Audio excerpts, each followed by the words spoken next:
কখনো তিনি কবি, কখনো বিপ্লবী, কখনো এনজিও মালিক, কখনো রাজনৈতিক নেতা, কখনো বা মার্কিন প্রবাসী বাঙালি ভদ্রলোক।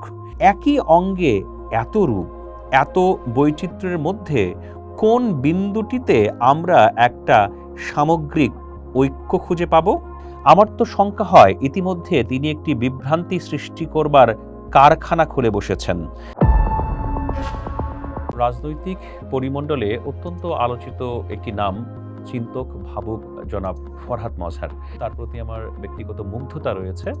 তিনি আসলে যেভাবে সমাজ নিয়ে চিন্তা করেন, নানা বিষয় নিয়ে মতামত পোষণ করেন এবং নানা ক্ষেত্রে তিনি বাংলাদেশের সংখ্যালঘু, অনেক ক্ষেত্রে আপনার বাউল, তাত্ত্বিক এবং যারা সাধক মানুষ তাদের বিভিন্ন ক্ষেত্রে তিনি যেরকম তাদের পক্ষে অবস্থান নেন, সেটা আসলে আমাকে ভীষণভাবে অনুপ্রাণিত করে এবং আপনি বলতে পারেন যে আমি আসলে তার নানা ক্ষেত্রে তার বিভিন্ন চিন্তা দ্বারা প্রভাবিত।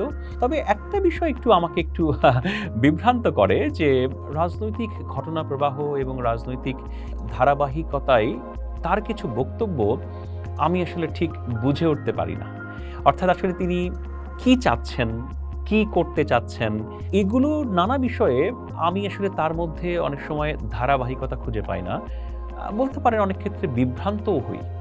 যেহেতু আমি তাকে পড়ি, অর্থাৎ তার লেখা পড়ি, তার মতামত পড়ি, তার বক্তব্য শুনি, আমি আসলে বুঝে উঠতে পারি না যে তার কোন কথাটা আসলে সঠিক, তার কোন কথাটা আসলে গ্রহণ করতে হবে এবং তার কোন চিন্তাটা আসলে খুব ধারাবাহিক। এটা আসলে আমার পক্ষে বুঝে ওঠাটা একটু কঠিন হয়ে যায়।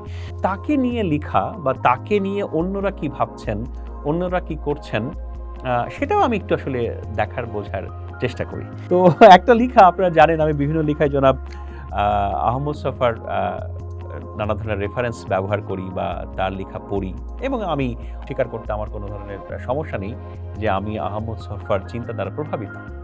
জনাব আহমদ ছফা তিনি আসলে জনাব ফরহাদ মজহারকে কিভাবে দেখতেন এবং তার বুদ্ধিবৃত্তিক অগ্রগতি, তার চিন্তা, তার বিপ্লব বাসনা নিয়ে তিনি কিভাবে আসলে ফরহাদ মজহারকে জনাব আহমদ ছফা ব্যাখ্যা করতেন, তার একটা লেখা আমি পেয়েছিলাম এই গ্রন্থে। আপনারা বইটার নাম দেখতে পাচ্ছেন। এই বইটা আমি এর আগেও অনেক রেফারেন্স ব্যবহার করেছি। বইটির নাম হচ্ছে হারানো লেখা, আহমদ ছফা লিখেছেন। এই গ্রন্থে একটা লেখা আছে, এটা হচ্ছে আপনার 136 পৃষ্ঠায়। তার নাম হচ্ছে ফাদার টিম ও ফরহাদ মজহার। এই লেখকের এই লেখাটার হচ্ছে শিরোনাম। এই লেখাটা প্রকাশিত হয়েছিল 1989 সালের 21 সেপ্টেম্বর খবরের কাগজ পত্রিকায়। তো এই লেখাটা ছিল আসলে এনজিও নিয়ে আর কি। তো সেই সময়ে অর্থাৎ 1989 সালে এনজিও নিয়ে, এনজিও জীবীদের বা এনজিও এলিটদের ভূমিকা নিয়ে তখন আসলে কোনো একটা বিতর্ক চলছিল। তো এই তর্ক বিতর্কের মধ্যেই জনাব আহমদ ছফা এই লেখাটি লিখেন এবং এই লেখাটি আমার কাছে বেশ গুরুত্বপূর্ণ বলে মনে হয়েছে জনাব ফরহাদ মজহার বোঝার ক্ষেত্রে। আমি সেটাই একটু আপনাদের সামনে পড়ে শোনাই। এটা মাত্র হাফ পেজ আর কি।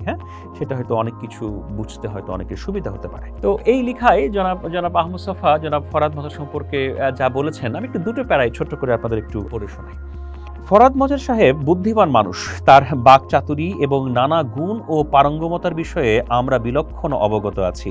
চটকদার বাক্য উচ্চারণ করে তিনি বেশি দূর যেতে পারবেন না, নিজে বিভ্রান্ত হবেন এবং অন্যদের বিভ্রান্তিতে ফেলবেন। আমার তো শঙ্কা হয় ইতিমধ্যে তিনি একটি বিভ্রান্তি সৃষ্টি করবার কারখানা খুলে বসেছেন। ফরহাদ সাহেব আত্মপ্রসাদ অনুভব করার জন্য যদি এসব কথাবার্তা বলে থাকেন, আমাদের বলার কিছুই থাকবে না। এমনকি বারাঙ্গনারাও আপন আপন পেশাকেও সম্মানজনক বলে মনে করেন। এটা প্রথম প্যারা, যেটা বলেছেন জনাব আহমদ ছফা ফরহাদ মজহার সম্পর্কে। এর মধ্যে একটা কথা খুবই ইন্টারেস্টিং, সেখানে তিনি বলেছেন এরকম যে তিনি বিভ্রান্তি সৃষ্টির কারখানা খুলে বসেছেন। জনাব ফরহাদ মজহার বর্তমান সময়ে অভ্যুত্থান পরবর্তী বাংলাদেশে নানা বিষয়ে নানা কথা বলেছেন, নানা মতামত দিয়েছেন, নানা তত্ত্ব আমাদের সামনে হাজির করেছেন। আমি ব্যক্তিগতভাবে আসলে সেগুলোর মধ্যে কোনো ধারাবাহিকতা পাইনি। অনেক ক্ষেত্রে আমি নিজে বিভ্রান্ত হয়েছি। আপনারা বিভ্রান্ত হয়েছেন কিনা আমি জানি না।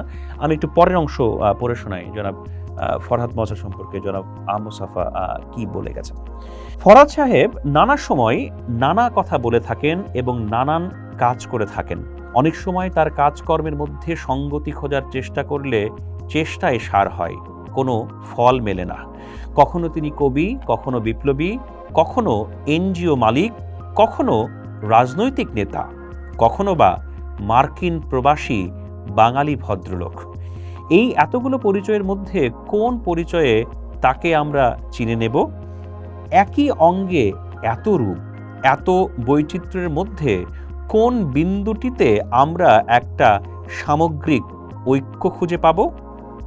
আমার তো মনে হয় ফরহাদ সাহেব হয়তো অতিমানব নয়তো রঙিন কুয়াশা, যা দৃষ্টিকে ক্রমাগত প্রতারিত করে। আল্লাহ না করুন এই শেষের পরিচয়টি যদি সত্য প্রমাণিত হয়, ভীষণভাবে ব্যথিত হব। এটা ছিল এই নিবন্ধে জনাব ফরহাদ মজহার সম্পর্কে জনাব আহমদ ছফার মন্তব্য। এখান থেকে দুটো লাইন আমি একটু জাস্ট আপনাকে আলোচনার জন্য একটু সামনে আনি। যে একটা জায়গায় তিনি বলছেন যে ফরহাদ মজহার সাহেব অতি মানব অথবা রঙিন কুয়াশা। নিঃসন্দেহে জনাব ফরহাদ মজহারের বুদ্ধিভিত্তিক চর্চা, বুদ্ধিভিত্তিক লেভেল, সেটা আসলে আমার মতো সামান্য মানুষের পক্ষে হয়তো সেখানে পৌঁছাও সম্ভবপর নয়। কিন্তু তার চিন্তা মানুষকে প্রভাবিত করার সাথে সাথে প্রতারিত করে কিনা, রঙিন কুয়াশার মতো মানুষকে বিভ্রান্ত করে কিনা, সেটা মনে হয় একটু চিন্তা করার সুযোগ আছে। তো যারা ফরহাদ মজহার সাহেবকে পড়েন, পাঠ করেন, খেয়াল করেন, হ্যাঁ, তাকে অনুসরণ করেন, আমার কাছে মনে হয় তার নানা চিন্তার যে ধারাবাহিকতা, সেটার মধ্যে মনে হয় একটু সাদৃশ্য বা একটা বিন্দু খুঁজে বের করার চেষ্টা করা উচিত। তাছাড়া হয়তো বিভ্রান্তিতে পড়ার সম্ভাবনা থেকে যেতে পারে। আমি ব্যক্তিগতভাবে জনাব ফরহাদ মজহারের সুস্বাস্থ্য কামনা করি এবং আগামীতে তিনি তার বুদ্ধিভিত্তিক চর্চার মাধ্যমে বাংলাদেশের নতুন দিনের সূচনায় তিনি অবদান রাখবেন বা সঠিক দিশা দিতে পারবেন, আমি সেই প্রত্যাশাও করি। পোস্ট দেখুন, পোস্ট শেয়ার করুন, থাকুন পোস্টের সাথে।